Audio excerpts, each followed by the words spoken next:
Good evening. Today I'll be analyzing and discussing the film To Do the Right Thing. Directed and starred in by Spike Lee, the film debuted on May 19, 1989. The film focuses on the themes of love and hate and the modern problems in urban and low-income communities, but more specifically, the ones in Bed-Stuy, New York. Themes such as racism and prejudice between non-African American shop owners and the African American communities around them. For example, when Radio Raheem has to go get new batteries from the Korean-owned store, and the attitudes between the owners and Raheem were very aggressive due to the fact that the shop owners didn't speak nor understand English very well. As well as another scene was when Raheem was in Sal's pizzeria, and Sal aggressively told Raheem to turn his music off because, quote, he didn't want music in his restaurant. The cinematography Lee chooses to use works in a way that not many movies can pull off, using low first-person angles to really accentuate the particular parts of the scene, along with the use of modern sound design, makes this movie stand out far from the rest in its genre at the time. For example, like whenever one of the characters has somewhat of an inner monologue and it cuts to that first-person view and they express what they are feeling or what they would like to say to one another. Scenes like where Raheem is telling the story to Mookie, or when Vino and Mookie are exchanging racial slurs.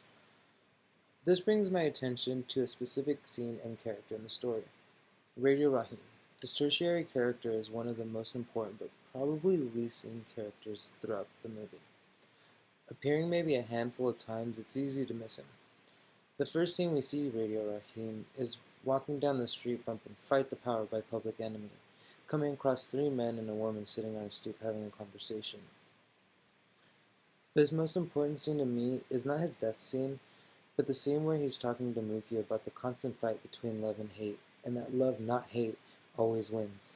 This is important to remember during the movie because, in the end, Radio Raheem is killed due to the hate and hate around him from others. For example, when he is telling the story of that love and hate are always at war, comparing his hands to this for an example, that quote, one hand is always fighting the other hand, static, it shows that he believes in love over hate, but he wants to love for the people, not hate for them.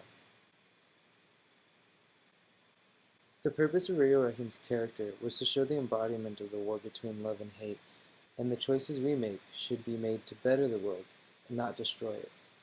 He loved all his people, but once he and Sal got into an argument, that's when things take a turn for the worst, and hate takes over. In my eyes, this part of the movie is so crucial. It sets up an upcoming event in the film that tells you that hate doesn't win.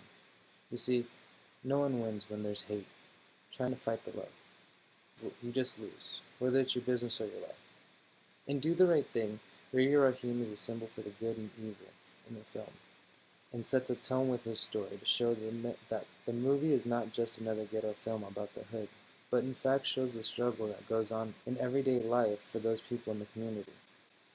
Lee's Do the Right Thing gets its point across by the end of the film, with the death of Raheem and the destruction of Sal's pizzeria really showing you that as long as there's hate in your actions, no one's a winner.